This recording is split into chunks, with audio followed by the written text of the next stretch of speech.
आज हम आरंभ करेंगे बाइबल के पहले अध्याय उत्पत्ति से, जहां सृष्टि की कहानी शुरू होती है। यह अध्याय हमें दिखाता है कि किस तरह परमेश्वर ने 6 दिनों में सृष्टि की और 7वें दिन विश्राम किया। पहले मैं आपको इस वचन को ठीक से पढ़कर सुनाता हूं, उसके बाद में इसे समझाऊंगा। पूरा वीडियो को जरूर देखें। सृष्टि का इतिहास। 1।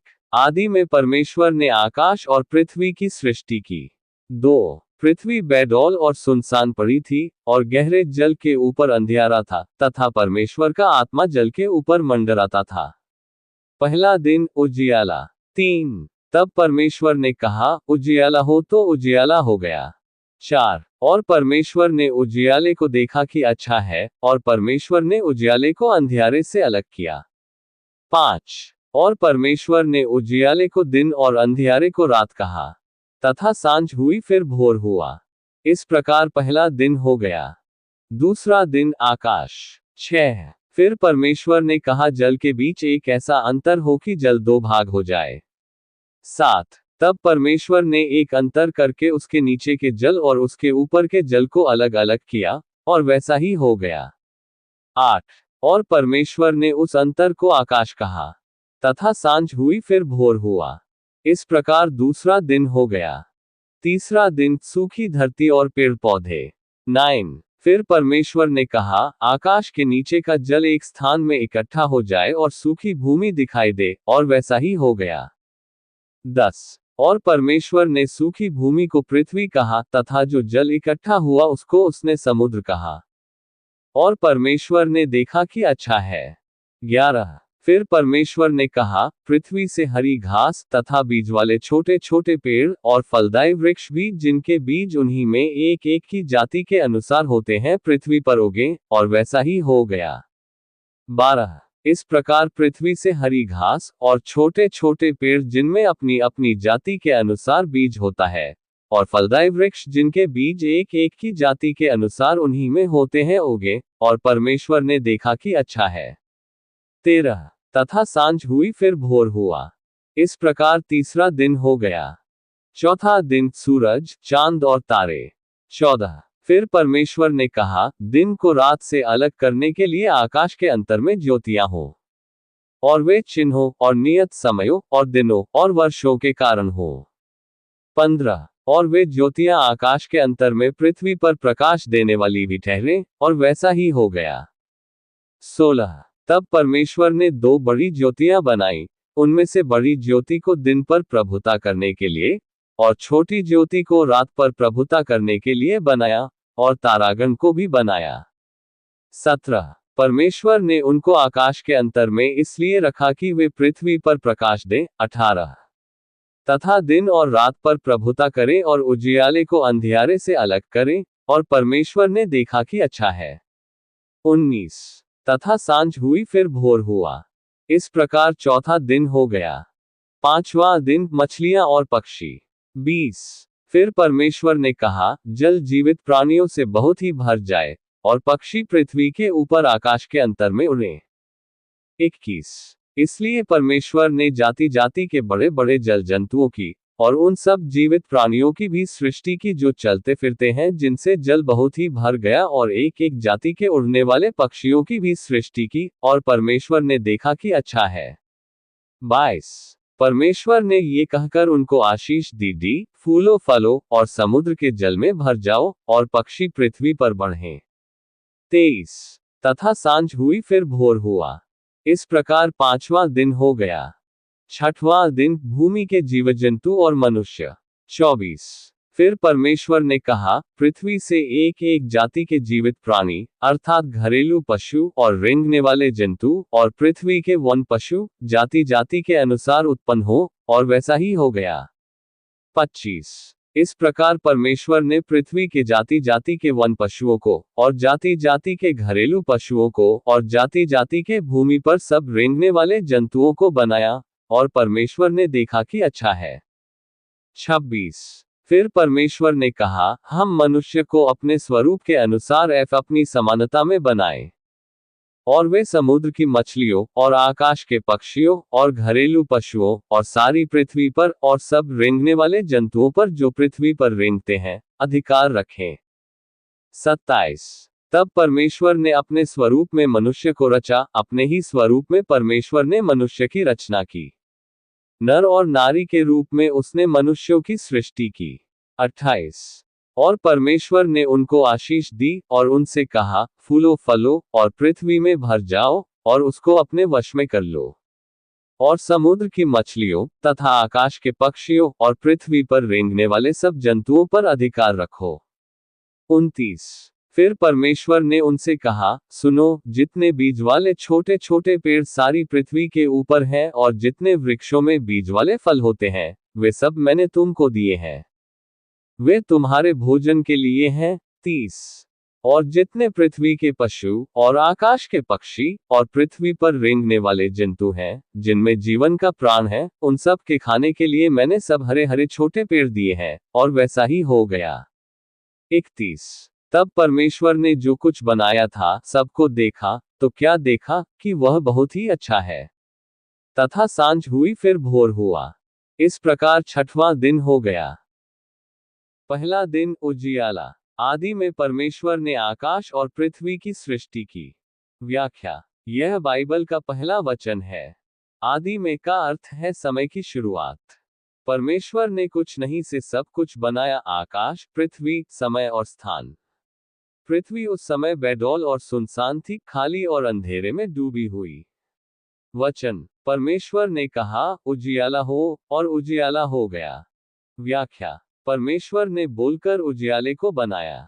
उन्होंने अंधकार से उजियाला अलग किया और उसे दिन तथा अंधकार को रात कहा। यह दिखाता है कि परमेश्वर की वाणी में शक्ति है। दूसरा दिन आकाश जल के बीच एक अंतर हो। व्याख्या। परमेश्वर ने जल को दो भागों में बांटा, नीचे का जल समुद्र और ऊपर का जल बादल। जो स्थान इन दोनों के बीच बना उसे आकाश कहा गया। यह दिन वातावरण एटमॉस्फेयर की सृष्टि का दिन है। तीसरा दिन सूखी भूमि और पौधे। सूखी भूमि दिखाई दे। व्याख्या। जल को एक जगह इकट्ठा किया गया जिससे सूखी भूमि प्रकट हुई, उसे पृथ्वी, और जल को समुद्र कहा गया। परमेश्वर ने पृथ्वी को आदेश दिया कि घास, पेड़ पौधे और फलदार वृक्ष उगे। आध्यात्मिक विचार। हर पेड़ अपने बीज के अनुसार फल लाता है। यह आत्मिक सिद्धांत है कि हम जो बोते हैं वही काटते हैं। चौथा दिन सूर्य, चंद्रमा, तारे, ज्योतियां हो। व्याख्या। परमेश्वर ने सूर्य को दिन के लिए, चंद्रमा को रात के लिए और तारों को आकाश में स्थापित किया। इन ज्योतियों का उद्देश्य समय, मौसम और रोशनी देना था। महत्व। ये हमें दिखाता है कि समय और ऋतुएं परमेश्वर की योजना का हिस्सा है। पांचवां दिन मछलियां और पक्षी। जल जीवित प्राणियों से भर जाए। व्याख्या। समुद्रों में जीवों की सृष्टि, मछलियां, व्हेल आदि। आकाश में उड़ने वाले पक्षियों को भी बनाया गया। परमेश्वर ने उन्हें आशीष दी, फूलो फलो और बढ़ो। छठवां दिन जानवर और मनुष्य। पृथ्वी से जीव जंतु उत्पन्न हो। व्याख्या। परमेश्वर ने 3 प्रकार के प्राणी बनाए। घरेलू पशु गाय, भेड़। वन्य पशु शेर, हाथी। रेंगने वाले जंतु सांप, छिपकली। हम मनुष्य को अपने स्वरूप में बनाए। व्याख्या। यह सृष्टि का चरम बिंदु है। मनुष्य परमेश्वर के स्वरूप में बनाया गया, इसका मतलब है नैतिकता, सोचने समझने की शक्ति, संबंध रखने की क्षमता। नर और नारी दोनों को समान रूप से बनाया गया और आशीष दी गई। फूलो फलो, पृथ्वी पर अधिकार रखो। शिक्षा। परमेश्वर ने मनुष्य को प्रबंधन का कार्य दिया, प्रभुता का नहीं, जिम्मेदारी का। निष्कर्ष बहुत अच्छा। परमेश्वर ने देखा कि वह बहुत ही अच्छा है। हर दिन कुछ नया बना और अंत में परमेश्वर ने देखा कि सब कुछ बहुत अच्छा है। यह सिखाता है कि हमारी उत्पत्ति उद्देश्यपूर्ण और सुंदर है। 7वां दिन विश्राम। इस वचन को मैं आपको पढ़कर सुनाता हूं। उसके बाद इस वचन को मैं ठीक से समझाऊंगा विश्राम दिन के बारे में।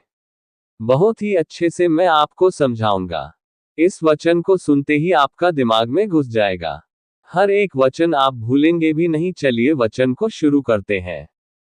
इस तरह आकाश और पृथ्वी और उनकी सारी सेना का बनाना समाप्त हो गया। 2 और परमेश्वर ने अपना काम जिसे वह करता था 7वें दिन समाप्त किया, और उसने अपने किए हुए सारे काम से 7वें दिन विश्राम किया। 3 और परमेश्वर ने 7वें दिन को आशीष दी और पवित्र ठहराया, क्योंकि उसमें उसने सृष्टि की रचना के अपने सारे काम से विश्राम लिया। 4 आकाश और पृथ्वी की उत्पत्ति का वृतांत यह है कि जब वे उत्पन्न हुए, अर्थात जिस दिन यहोवा परमेश्वर ने पृथ्वी और आकाश को बनाया। 5 तब मैदान का कोई पौधा भूमि पर न था, और न मैदान का कोई छोटा पेड़ उगा था, क्योंकि यहोवा परमेश्वर ने पृथ्वी पर जल नहीं बरसाया था, और भूमि पर खेती करने के लिए मनुष्य भी नहीं था। 6 लेकिन कोहरा पृथ्वी से उठता था, जिससे सारी भूमि सिंच जाती थी। मानव जाति का आरंभ। 7 तब यहोवा परमेश्वर ने आदम को भूमि की मिट्टी से रचा, और उसके नथनों में जीवन का श्वास फूंक दिया, और आदम जीवित प्राणी बन गया। 8 और यहोवा परमेश्वर ने पूर्व की ओर अदन में एक वाटिका लगाए, और वहां आदम को जिसे उसने रचा था, रख दिया। 9 और यहोवा परमेश्वर ने भूमि से सब भांति के वृक्ष, जो देखने में मनोहर और जिनके फल खाने में अच्छे हैं, उगाए, और वाटिका के बीच में जीवन के वृक्ष को और भले या बुरे के ज्ञान के वृक्ष को भी लगाया। 10 उस वाटिका को सींचने के लिए एक महानदी अदन से निकली, और वहां से आगे बहकर 4 नदियों में बढ़ गई। 11 पहली नदी का नाम पीशोन है, ये वही है जो हवीला नाम के सारे देश को जहां सोना मिलता है घेरे हुए है। 12 उस देश का सोना उत्तम होता है, वहां मोती और सुलेमानी पत्थर भी मिलते हैं। 13 और दूसरी नदी का नाम गीहोन है, ये वही है जो कूश के सारे देश को घेरे हुए है। 14 और तीसरी नदी का नाम हिद्देकेल है, ये वही है जो अश्शूर के पूर्व की ओर बहती है। और चौथी नदी का नाम फरात है। 15 तब यहोवा परमेश्वर ने आदम को लेकर अदन की वाटिका में रख दिया, कि वह उसमें काम करे और उसकी रखवाली करे। 16 और यहोवा परमेश्वर ने आदम को यह आज्ञा दी, तू वाटिका के किसी भी वृक्षों का फल खा सकता है। 17 पर भले या बुरे के ज्ञान का जो वृक्ष है, उसका फल तू कभी न खाना, क्योंकि जिस दिन तू उसका फल खाएगा उसी दिन अवश्य मर जाएगा। 18 फिर यहोवा परमेश्वर ने कहा, आदम का अकेला रहना अच्छा नहीं, मैं उसके लिए एक ऐसा सहायक बनाऊंगा जो उसके लिए उपयुक्त होगा। 19 और यहोवा परमेश्वर भूमि में से सब जाति के जंगली पशुओं और आकाश के सब भांति के पक्षियों को रचकर आदम के पास ले आया, कि देखे कि वह उनका क्या क्या नाम रखता है। और जिस जिस जीवित प्राणी का जो जो नाम आदम ने रखा, वही उसका नाम हो गया। 20 अतः आदम ने सब जाति के घरेलू पशुओं और आकाश के पक्षियों और सब जाति के जंगली पशुओं के नाम रखे, परंतु आदम के लिए कोई ऐसा सहायक न मिला जो उससे मेल खा सके। 21 तब यहोवा परमेश्वर ने आदम को गहरी नींद में डाल दिया, और जब वह सो गया तब उसने उसकी एक पसली निकालकर उसकी जगह मांस भर दिया। 22 और यहोवा परमेश्वर ने उस पसली को जो उसने आदम में से निकाली थी, स्त्री बना दिया, और उसको आदम के पास ले आया। 23 तब आदम ने कहा, अब यह मेरी हड्डियों में की हड्डी और मेरे मांस में का मांस है, इसलिए इसका नाम नारी होगा, क्योंकि यह नर में से निकाली गई है। 24 इस कारण पुरुष अपने माता पिता को छोड़कर अपनी पत्नी से मिला रहेगा, और वे एक ही तन बने रहेंगे।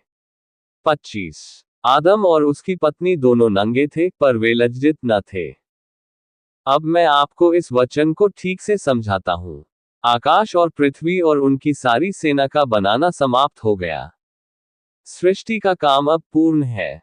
परमेश्वर ने जो कुछ बनाया वह बहुत अच्छा था। सेना शब्द यहाँ तारों, ग्रहों, जीव जंतुओं और सभी सजीवों के लिए प्रयुक्त होता है। 2 7वें दिन परमेश्वर ने विश्राम किया। परमेश्वर थका नहीं था, बल्कि उसने रचना का कार्य पूरा किया और एक आदर्श स्थापित किया, विश्राम का दिन, जो आगे चलकर सबत कहलाया। यह मनुष्य के लिए उदाहरण है, कार्य के बाद विश्राम आवश्यक है। 3 परमेश्वर ने 7वें दिन को आशीष दी और पवित्र ठहराया। यह पहला अवसर है जब किसी दिन को पवित्र कहा गया। यह दिन ध्यान, आराधना और परमेश्वर के कार्यों की सराहना का दिन बना। 4. आकाश और पृथ्वी की उत्पत्ति का वृतांत। अब एक व्यक्तिगत विवरण शुरू होता है, जिसमें यहोवा परमेश्वर के नाम का उपयोग होता है। यहाँ यहोवा और परमेश्वर एक साथ आए हैं। 5 और 6. ना पौधे थे, ना बारिश, ना मनुष्य। ये स्थिति बताती है कि अभी जीवन प्रारंभ नहीं हुआ था। एक कोहरा, धुंध या भाप भूमि को सींचता था। ये प्राकृतिक सिंचाई का प्रारंभिक रूप था। मनुष्य की रचना। 7. यहोवा परमेश्वर ने आदम को मिट्टी से रचा। मिट्टी से, यह मनुष्य की विनम्रता का संकेत है। हम पृथ्वी से बने हैं। श्वास फूंक का, परमेश्वर ने हमें अपनी आत्मा दी।